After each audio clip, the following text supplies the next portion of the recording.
Greetings. My name is Ron Elguera, and I am pleased to present to you my own animated version of one of Verdi's darkest operas, Il Trovatore. Most people find opera hard to understand, and I'd like to take the time to clarify a few things for you and open the door to a rich and wonderful world which until recently has been open to only a privileged few. Today we live in a jet-age society where everything is fast-paced and mass-produced.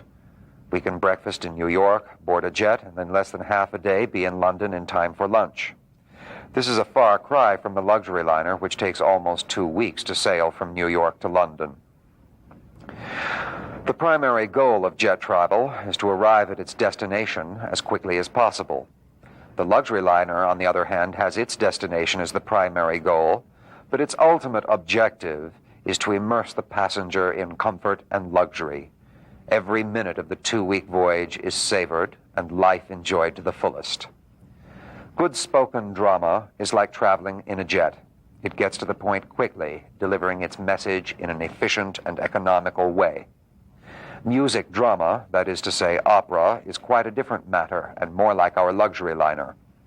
Music, by its very nature, takes more time to make a statement than the spoken word. It may take several minutes to sing what can be said in several seconds. The advantage of the musical statement is that it is emotionally so much fuller, so much richer. The musical statement is timeless and lasts for centuries. Some of you may be asking, well, what about Shakespeare and Greek drama? True, Shakespeare and Greek drama will be around forever, but remember, these plays are not written in prose, but superb poetry, which is spoken music. A great many opera plots are old-fashioned by today's standards, yet the richness of their music achieves such a high level of spiritual beauty that the melodrama of their plots becomes believable. Many operas, like Shakespeare and Greek tragedy, are bloody, violent, and tragic to the extreme. But let me make another analogy. Lobster has one of the highest cholesterol counts of any food known to man.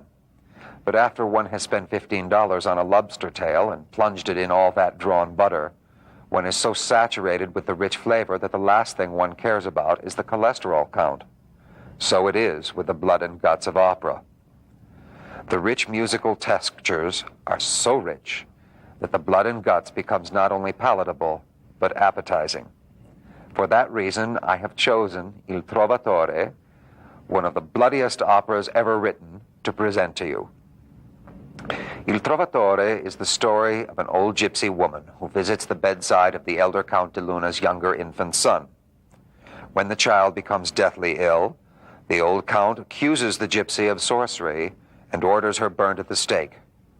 As she is about to die, she implores her daughter, Azucena, to avenge her. To accomplish this, Azucena steals the count's infant son with the intention of burning him at the same spot where her mother was consumed. Blinded by tears, however, she throws her own infant son into the flames by mistake. Thus, the count's son is raised as her own, unbeknownst to everybody. The two brothers, now separated at birth, grow up bitter enemies and fall in love with the same girl named Leonora. At the end, Leonora drinks poison. The count, not knowing Manrico is his long-lost brother, chops off his head. Azucena burns at the stake like her mother before her, and everyone ends up dead. The situations in this opera grow from desires for revenge. The elder Count de Luna desires revenge against Azucena's mother, the gypsy, for having placed a curse on his younger infant son.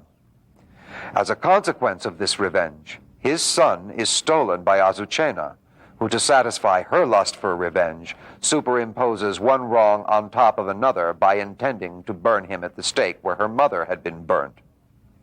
But instead of making things right, she mistakenly throws her own child in the flames and pays double for her crime. Thus, 2 wrongs don't make a right.